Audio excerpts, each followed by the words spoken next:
who—" Emotion choked off the colonel's words. He pressed his fist to his lips, grasping for the fortitude to finish delivering the bad news. Zai's gut twisted. The man's only daughter, Hunter and Logan's sister. Another guy came in behind the colonel.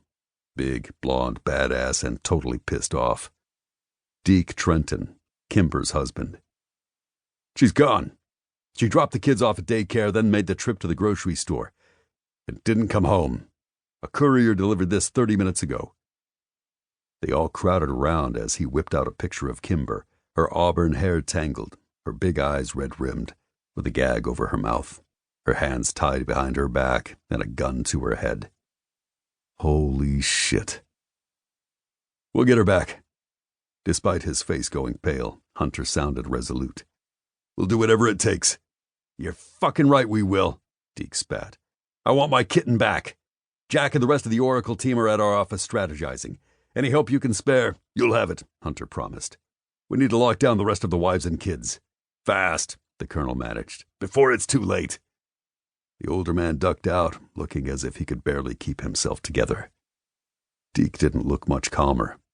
"Thanks for whatever you can do. Fuck that, she's our sister. We'll devote day and night to saving her." Kimber's husband nodded, then he was gone too. Silence prevailed for a protracted moment before Hunter swallowed, collecting himself. He turned to ice in an instant. Logan lived up to his fiery temper, grabbing an eraser from the nearest whiteboard, then throwing it violently. His empty coffee mug followed, shattering against the wall. Before he could toss anything else, Joaquin stepped in. "We don't have time for this." "I know. I fucking know. Goddamn son of a bitch!" Hunter and Joaquin jogged out the door, quietly strategizing ways to keep all the others in their family safe. Logan fumed, trying to gather himself, his lungs working like a bellows. "I'll come with you," Zai offered. "I'll devote all my energy—" "No! This shit is centered around Valeria Montilla," he said of the deceased drug lord's estranged wife, whom Caleb Edgington and his sons had rescued from her husband almost 2 years ago. "Now that her safe house has been breached, Trees and Kane are going to relocate her and her family pronto, and we'll be monitoring every step. But none of that will mean shit if we can't nail our mole."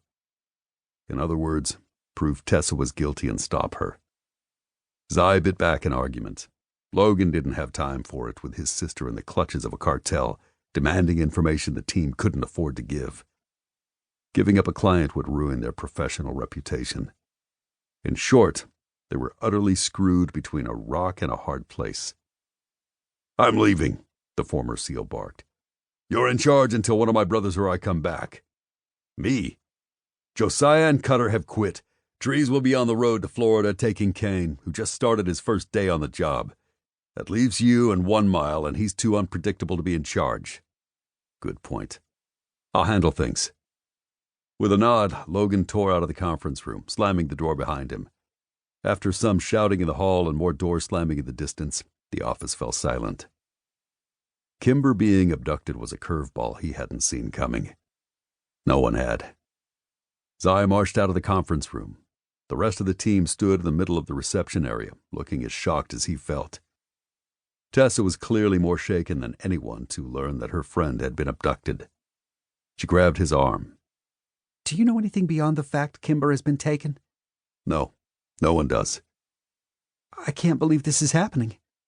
"The bosses will do everything they can to find her, especially since their case had seemingly put Kimber in the crosshairs." "What if they can't?" "Her death wouldn't be pretty, but he didn't say that."